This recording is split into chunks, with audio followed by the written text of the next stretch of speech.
আমরা যারা মাঝারি মোটা ধানটা চাষ করব সামনের বর্ষাতে মানে আমনে, তো দুটো ধানের কথা আমাদের সবার আগে মাথায় আসে। একটা হচ্ছে এমটিউ 7029, একটা হচ্ছে এমটিউ 7029, আর একটা হচ্ছে পানের 804 যমুনা। এই দুটোর ভিতরে এর ভিতরে যদি আপনাদের জিজ্ঞাসা করা যায় আপনার সব থেকে পছন্দের কোনটা, যেটা উৎপাদনের দিক থেকে সেরা হবে, সেটা হচ্ছে আপনি বলবেন তখন যে পানের যমুনা 804। আজকে এই 804 এই ধানটা নিয়ে আপনাদের সঙ্গে আলোচনা করব। দেখুন, আলোচনা করার অর্থ হচ্ছে এই ধানটার বৈশিষ্ট্য একদম প্রথম থেকে কাটা পর্যন্ত যে যে সমস্যার সম্মুখীন হতে হয়, যে যে বৈশিষ্ট্য আপনি দেখতে পাবেন, প্রত্যেকটা পয়েন্ট তুলে ধরবো, এর ভালো দিকগুলো এবং যে নেগেটিভ দিক। সব থেকে প্রথমেই আপনাদের জানিয়ে দিই লজিং, যেটা হচ্ছে পড়া সমস্যা। এই পড়া সমস্যা আপনি যদি ঠেকাতে পারেন তাহলে এটা একটা হাইব্রিডের মতো সুপারহিট ধান। উৎপাদনের দিক থেকে কত হয় ভিডিওটা দেখতে থাকুন, এবং সেই উৎপাদন মানে সর্বোচ্চ মাত্রায় যে উৎপাদন হবে সেটা আমরা কোন রকমের সার ব্যবস্থা করলে সব থেকে ভালো হবে আজকের ভিডিওতে সেটা আপনাদের একটু কোন কোন সারটা হাতে রাখবেন, কাদাতে কোন সার দেবেন একটু বলে যাব, লাস্টের দিকে বলবো। আর যে সমস্যাটা লজিংয়ের কথা বললাম, মানে আমাদের ধান গাছ লজিং মানে হেলে পড়ে যাওয়া, পাকার আগেই হেলে পড়ে যাওয়া। তো এই সমস্যা যেন আমাদের কাছে না আসে তার জন্য আমাদের কোন কোন প্রথম থেকে যে প্রতিরোধমূলক ব্যবস্থা নিতে হবে আপনাদেরকে জানাবো। এই ধানটার বৈশিষ্ট্যের কথা আপনাদের যখন বললাম, অর্থাৎ এই ধানটা প্রথম থেকে বলেছি, প্রথম থেকে শেষ অবধি, অর্থাৎ আমরা যখন বীজতলা তৈরি করব কতটুকু লাগে 1 বিঘা জমির জন্য, এক একটা গোছাতে কটা করে দেবেন, তারপরে একটা গাছে সর্বাধিক কটা পাশকাঠি ছাড়ে। আরেকটা বিষয় হচ্ছে কোন জমিতে আপনি নির্বাচন করবেন। দেখুন, আমাদের সবার তো জমির প্রকৃতি একরকম নয়। আমরা বর্ষাকালে চাষ করতে যাচ্ছি, তাহলে বর্ষাকালে যখন চাষ করব কারোর জমিতে জল বেরিয়ে থাকে, কারোর জমিতে জলটা দিতে হয়, জল নিষ্কাশন করে বাইরে বের করে দেওয়ার পদ্ধতি থাকে। তো এই রকম জমির কোন জমির ক্ষেত্রে এই 804 যমুনা সব থেকে ভালো হবে ভিডিওতে জানাবো। আরও একটা বিষয়, পাশাপাশি এমটিউ 7029 যেটা লাল স্বর্ণ বলি, সেই লাল স্বর্ণের সঙ্গে এই ভিডিওতে একটু তুলনা করতে করতে যাব, তাহলেই বুঝতে পারবেন যে এই এমটিউ 7029 বেটার হবে না পানের যমুনা বেটার হবে, কোন জমিতে কে এগিয়ে থাকবে। সম্পূর্ণ ভিডিওটা দেখার অনুরোধ করছি, তাহলে আপনার একদম কোনো প্রকারের প্রশ্ন পানের যমুনা নিয়ে আপনার মনে আর থাকবে না। আমি চাইবো আপনারা একদম সর্বাধিক ফলনের লক্ষ্যমাত্রায় এগিয়ে চলুন। তো সম্পূর্ণ ভিডিওটা দেখুন আর 804 সম্পর্কে ডিটেলস জানুন। ভালো লাগলে একটা লাইক করবেন, সাবস্ক্রাইব করে পাশে থাকবেন। এখন যে ভিডিওটা করছি ঘর থেকে আপনারা দেখতে পাচ্ছেন, কিন্তু আমি প্রধানত আপনারা জানেন মানে 98% সমস্ত ভিডিও আমি কিন্তু সমস্ত মাঠ থেকে সরাসরি করি। তো এখন যেহেতু মাঠে না, এখন বীজ সম্পর্কে আপনাদের একটু জানাচ্ছি আর সম্পূর্ণ বৈশিষ্ট্য জানিয়ে দেবো, সেই জন্য ঘর থেকে করছি। তো সম্পূর্ণ ভিডিওটা দেখে সাবস্ক্রাইব করে রাখবেন, পরে মাঠে যে আপডেটগুলো থাকবে, পরিচর্যা থাকবে, প্রত্যেকটা আপনাদের সঙ্গে তুলে ধরবো। তো আসুন সম্পূর্ণ ভিডিওটা দেখুন। সবার প্রথমে বলি, এই যে বিবি 11 প্রজাতির ধান, এই ধান 3খানা ধান সব থেকে ভালো। আমি 4টে নাম বলে দেবো, 4টের ভিতর যে কোনো একটা আপনারা করতে পারেন। তো সবার আগে 1 নম্বরে রাখবো পানের যমুনা 804। 2 নম্বর এখানে দেখতে পাচ্ছেন জিএমএস এর ইমপ্রুভড মেঘনা, কেমন মেঘনা ধান। আর 3 নম্বর আর একটা ধান রাখবো, এদের থেকে উচ্চতা কম কিন্তু বিবি 11 প্রজাতির ধান, দারুণ ফলন দেয়, সেটা হচ্ছে নাজুবিদ কোম্পানির 7075। তিনটেই হচ্ছে একই ক্যাটাগরির ধান, কিন্তু 7075 হাইট একটু কম হয়, উচ্চতা কম হয়, পড়ার সমস্যা থাকে না, কিন্তু ফলন আপনার একই রকম পাওয়া যায়। আর একটা হচ্ছে ক্রাউন। এই 4টের কথা আপনারা বললাম, যে কোনো আপনারা একটা কিন্তু করতে পারবেন। দেখুন, পয়েন্ট পয়েন্ট করে আলোচনা করব। প্রথম পয়েন্ট হচ্ছে এই যে গাছটা, এর উচ্চতা হয় কত। পানের 800 যমুনার উচ্চতা হয় 115 সেন্টিমিটার। 115 সেন্টিমিটার আপনাদের যদি ফুটে করে দেওয়া যায় সেটা হবে আপনার 3.9, অর্থাৎ 4 ফুটের প্রায় কাছাকাছি। তার মানে আপনার মনে রাখবেন যে 3 হাতের থেকে একটু উচ্চতা কম থাকবে, অর্থাৎ উচ্চতাটা কিন্তু যথেষ্ট হবে। 2 নম্বর যে পয়েন্ট হচ্ছে, এটা আমাদের জমি থেকে কাটতে কতদিন সময় লাগে, অর্থাৎ এটা জমি থেকে আপনার কেটে ঘরে তুলতে সময় লাগবে 135 থেকে 140 দিন। এই যে আপনাদের বলেছিলাম পাশাপাশি এমটিউ 7029 নিয়ে কথা বলে যাব, দেখুন এটা কিন্তু আরো 10 থেকে 15 দিন আপনার বেশি সময় লাগবে। এটা 150 দিন পর্যন্ত সময় লাগে, আর এটা 135 দিন, অর্থাৎ হাতে আপনি 12 থেকে 15 দিন সময় কম পাবেন, মানে কম দিন এটা আমরা ঘরে তুলতে পারবো। তাই 2টো পয়েন্ট আপনাদের জানালাম। 3 নম্বর পয়েন্ট হচ্ছে জমিতে কতটুকু পরিমাণে আমাদের নার্সারি যখন তৈরি করবো বীজ কতটুকু নেব। 1 বিঘা জমির জন্য আপনি 4 থেকে 4.5 কেজি, কেউ 5 কেজিও ফেলেন, আপনি 4 থেকে 4.5 কেজির ভিতরে আপনি এই বীজটা ফেলতে পারেন। 4 থেকে 4.5 কেজি, অর্থাৎ এ করে আপনার 12 থেকে 15 কিলোর মাঝখানে কিন্তু চাষি ভাইরা বীজ নির্বাচন করে থাকেন। প্রতিটা গোছায় কটা করে লাগাতে হয়? দেখুন, প্রতিটা গোছায় আপনি 4টে থেকে 5টা দিয়ে লাগাতে পারেন। এবার একটা কথা বলি, একটা ধান, এই যে একটা ধান, এই ধান থেকে এই যে একটা ধান, এর থেকে যে গাছটা তৈরি হবে, এটা সর্বাধিক আপনার 12+ মানে 12টার বেশি কিন্তু পাশকাঠি ছাড়তে পারে। ন্যূনতম আপনি 10টা পাবেন। তাহলে 5টা যদি আপনি দিয়ে রোপণ করেন, তাহলে 50টার গোছা আপনার কিন্তু তৈরি হবে। এই ধান কিন্তু গোছাটা কিন্তু সুন্দর হয়, মানে মোটা মোটা গোছা তৈরি হয় ধান গাছের যে গ্রোথ, ভিগর, এটা কিন্তু অন্যান্য ধানের তুলনায় যথেষ্ট ভালো। এইবার আসি ফলন কতটা আসে। দেখুন, ফলনের কথা যখন বলবো তখন হচ্ছে বৃষ্টি নামলো, প্রতিদিন বৃষ্টি চলছে, বাইরে বৃষ্টি পড়ছে, অতিরিক্ত শব্দ হচ্ছে, ভিডিওতে সাউন্ড আপনারা শুনতে পাবেন না। তো যাই হোক, এই যে ধানটা, ফলনের কথা যদি বলা যায়, ফলন 11 কুইন্টাল, 1 বিঘা জমিতে 11 কুইন্টাল, সর্বাধিক 11 কুইন্টাল পর্যন্ত পাওয়া যায়। তাহলে আপনি যখন MTU 7029 করবেন, আপনি 9 কুইন্টাল পাবেন। তাহলে এটা কিন্তু 2 কুইন্টাল আপনি বেশি পেতে পারেন। কিন্তু এই 11 কুইন্টাল বলা মানে আপনার প্রত্যেকটা জমিতে জমির প্রকৃতি, আপনার পরিচর্যা এবং সার ব্যবস্থার উপরে ডিপেন্ড করে। তো দেখা গেছে সর্বাধিক 804 যেটা, সেটা একদম হাইব্রিড ভ্যারাইটির যে ধান আছে তার মতো কিন্তু আপনি ফলন পেতে পারেন। এই যে 804 যে ধানটা আছে, এটা মান্ডিতে যেমন ভালো বিক্রি হয় এবং ফলনের দিক থেকে কিন্তু হাইব্রিডের মতো হয়, সেই জন্যই চাষিদের প্রথম পছন্দের তালিকায় কিন্তু এই যমুনা ধানটা রয়ে গেছে। এই যে 804 ধানটা আপনারা কোন ধরনের জমিতে চাষ করবেন? দেখুন, যে সমস্ত জমিতে জল বেঁধে থাকে, জল বের করার ব্যবস্থা থাকে না, জল মোটামুটি ধরুন হাঁটুর উপরে উঠে থাকে, মানে বিলের মতো জায়গা, এমন জায়গায় কিন্তু আপনারা এই 804 ধানটা এড়িয়ে যেতে পারেন। কারণ ওই যে বললাম, লজিংয়ের সমস্যা, জোরে বাতাস অথবা যদি ঝড় বৃষ্টি বেশি হয়, তাহলে পাকার আগেই কিন্তু ধানটা পড়ে যেতে পারে। আর জলে যদি পড়ে থাকে, তাহলে আপনার কিন্তু ফলন আপনি বেশি ভালো পাবেন না।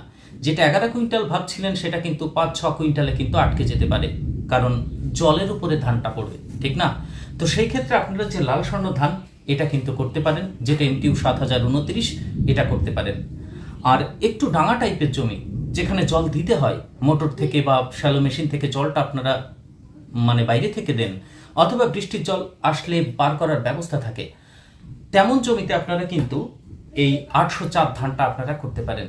কারণ সেই শুকনো মাটিতে মানে বৃষ্টি হোক, কিন্তু ধানটা যখন হেলে পড়ে তখন যেন জলের উপরে না পড়ে, তাহলে কিন্তু আপনার ফলনে তেমন ব্যাঘাত ঘটে না।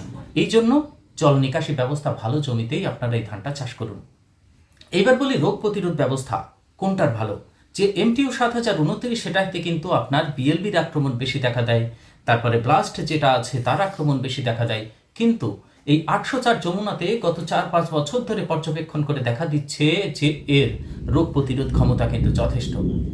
এই গোড়া পচা, ব্লাস্ট, বিএলবির আক্রমণ খুবই কম লাগে।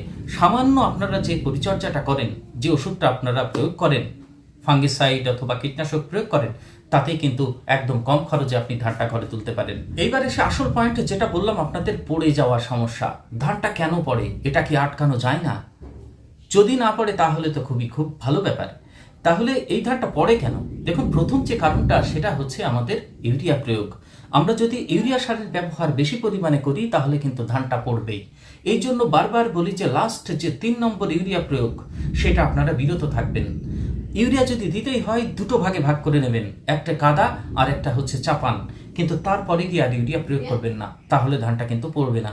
আরও একটা পয়েন্ট আছে, সেটা হচ্ছে যখন আমাদের ধানটা মোটামুটি গোছানো কমপ্লিট হয়ে যাবে, তখন ধানের গোড়া শক্ত করার জন্য প্যাক্লোবোট্রাজল বলে একটা ওষুধ পাওয়া যায়, ফাঙ্গিসাইড এবং গাছকে শক্ত করার কাজ করে। সিনজেন্টা কোম্পানি কাল্টান নামে পাওয়া যায়। এটা যদি প্রয়োগ করেন, তাহলে কিন্তু গাছের গোড়া আগে থেকেই শক্ত হয়ে যায়। এটা কিন্তু একবার প্রয়োগ করতে হয়। আরও একটা কারণ আপনাদের বলি, এই যে গাছটা পড়ার কারণ হচ্ছে, গাছটার উচ্চতা আপনাদের বললাম 115 সেন্টিমিটার। তাহলে অত উচ্চতার গাছ, তার মাথাতে যে ধানের শীষটা থাকবে, আর ধানের প্রকৃতি তো আপনাদের দেখালাম এইরকম একেবারে মানে মধ্যম মোটা, এর ওজন কিন্তু সুন্দর হয়। আরও একটা বিষয়, যে শীষটা হয়, শীষের শেষ পর্যন্ত কোনো চিটে হয় না, টোটালটাই কিন্তু দানা হয়। তাহলে একটা শীষ 250 থেকে 280টা পর্যন্ত দানা নিয়ে মাথায় 115 সেন্টিমিটারের মাথায় থাকে। তো এটা কিন্তু পড়ে যাওয়া, ওই যে লোড, এই লোড গাছে আর সহ্য করতে পারে না, যে কারণে গাছটা কিন্তু একটু হাওয়া হলে পড়ে যায়। আরও পড়ে যাওয়ার কারণ আপনাদেরকে বলি, দূর থেকে দেখে মনে হবে এই গাছের বৈশিষ্ট্য হচ্ছে সবুজ, কিন্তু আপনি যখন কাছে যাবেন দেখবেন ধান প্রায় পেকে গেছে। পাতা সবুজ থাকে কিন্তু ধান পেকে যায়। 75 থেকে 80% ধান যখন পাকবে তখন আপনি গাছগুলো কেটে নেবেন। আর যখনই আপনি 80% পাকার পর কাটবেন তখন কিন্তু আপনার এই সমস্যাটা আসবে না। খেয়াল করে দেখবেন একবারে পড়ে না, প্রথমে 10% পড়ে, তারপরে 30%, তারপরের দিন গিয়ে দেখবেন যে জমির 90% ধান পড়ে গেছে পাকার সময়। অর্থাৎ এই জন্য 135 দিন যখন ধানের বয়স সীমা বলছে, আপনি মোটামুটি 130 দিনে যান। 128 দিনে গিয়ে লাস্টে পাকার সময় পর্যবেক্ষণে রাখুন। পাকার আগেই আপনি কেটে ফেলুন। পাকার আগেই মানে আমি কাঁচাতে বলছি না, 80 থেকে 85 এইরকম মাঝামাঝি সময়ে আপনি কেটে ফেলুন। 10% যখন পড়বে তাড়াতাড়ি কেটে আপনি বাড়িতে নিয়ে আসুন, দেখবেন একটা ধানও আপনার কিন্তু আর নষ্ট হবে না। এই ধানটা চাষ করতে যে যে সারগুলো আপনি কাছে রাখবেন অল্প একটু আপনাদের বলে দিই। দেখুন, কাদা যখন আপনি করবেন, কাদাতে মোটামুটি আপনি 10-26 দিয়ে কাজ করতে পারেন।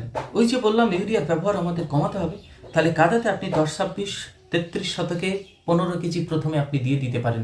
12 থেকে 15 বিলের জমি হলে আপনি 12 কেজি দিন। তাহলে 12 থেকে 15 কেজি আপনি দিয়ে 10-26 দিয়ে কাদা করুন, সঙ্গে 5 কেজি মাত্র ইউরিয়া দিন। প্রথম দিকে আপনি যদি ইউরিয়া দেন তাহলে কোনো সমস্যা নেই, গাছের বৃদ্ধিটা খুব সুন্দর হবে, তাড়াতাড়ি বনস্পতিক বৃদ্ধিটা কমপ্লিট করে ফেলবে।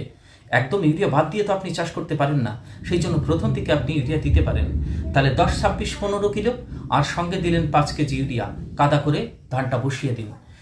এই কাদার সময়ই আপনি দ্রুত শিকড় ছাড়ানোর জন্য এবং ধানের গোছাটা বেশি পাওয়ার জন্য ফসফরাসের পরিমাণ বাড়াতে জমিতে ফসফেট দেবেন। সিঙ্গেল সুপার ফসফেট আপনি 10 কিলো যোগ করে দেবেন সঙ্গে।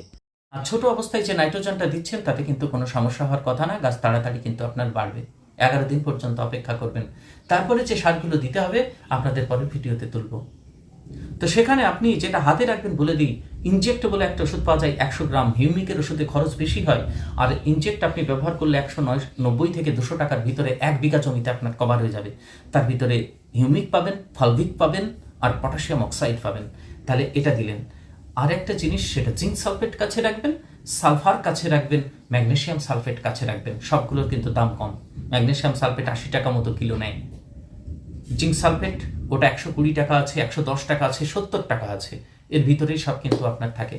আর সালফার 80 থেকে 120 টাকার ভিতরে কিন্তু ঘোরাফেরা করে। এই তিনটে জিনিস কাছে দিতেই হবে যদি কিনা আপনার 11 কুইন্টাল ধান পেতে হয়, কাছে রাখতেই হবে। কোনভাবে মেশাবেন, কার সঙ্গে মেশাবেন না, পরের ভিডিওতে সেগুলো তুলব। আর এই যে পটাশের কথা আপনাদের বলবো না, পটাশ টোটাল আপনারা পটাশ এই 804 চাষ করতে গিয়ে একটু কিন্তু আপনাদের একটু বেশি ধরে দিতে হবে। আপনি 10 থেকে 12 কিলো পর্যন্ত পটাশ ব্যবহার করবেন। কাদাতে 10-26 দিলেন, তার কথা ছেড়ে দিন, মিনি চাপানে দেওয়ার প্রয়োজন নেই। চাপান দিচ্ছেন যখন 30 থেকে 32 দিনের মাথায়, তখন কিন্তু আপনাকে পটাশ ব্যবহার করতে হবে 6 থেকে 8 কেজি। তাহলে প্রথমে 10-26 দিয়েছিলেন কাদায়, পটাশ ছিল, মিনি চাপানে দরকার নেই, চাপানে চলে আসুন, 6 কিলো পটাশ দিন। আর হাতে রাখুন আর 6 কিলো পটাশ। যখন দেখবেন কাইস থোড় আছে তখন জমিতে পটাশটা ছিটিয়ে দেবেন, গাছ শক্ত থাকবে। পটাশের কাজ কিন্তু করবে, দানা গঠন করবে, মানে শীষটার লেন্থ বাড়াবে, গাছের শক্তপোক্ত করবে, রোগ প্রতিরোধ ক্ষমতা কিন্তু বাড়াবে।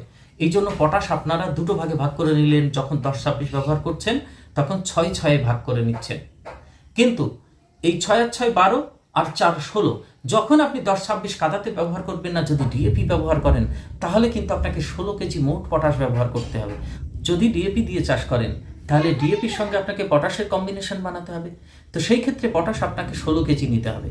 6 কেজি 6 কেজি 6 কেজি 6 কেজি প্রথম কাদাতে, মিনি চাপানে গ্যাপ থাকবে, প্রধান চাপানে 32 দিনের মাথার আর 6 কেজি, আর যখন থোড় আসবে তখন 4 কেজি হয়ে গেল পটাশ।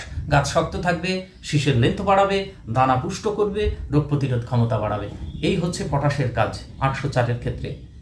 ইউরিয়া, ফসফেট, পটাশ দিয়ে যদি চাষ করেন তাহলে ডিএপির পরিবর্তে আপনার একই রকমের পটাশ ব্যবস্থাপনা থাকবে, কিন্তু ইউরিয়া তখন আপনাকে মোট 18 কেজি ব্যবহার করতে হবে। প্রথমে আপনি কাদাতে দিয়ে দিতে পারেন 10 কেজি, তারপরে চাপানে দিয়ে দেবেন আর 8 কেজি, লাস্টে কিন্তু আর দেবেন না। আর সিঙ্গেল সুপার ফসফেট 30 কেজি ব্যবহার করবেন। যারা টিএসপি ব্যবহার করেন তারা 15 থেকে 20 কেজি ব্যবহার করবেন। এই মোটামুটি আপনাদেরকে সার ব্যবস্থা যেগুলো কাছে রাখতে হবে বলে দিলাম।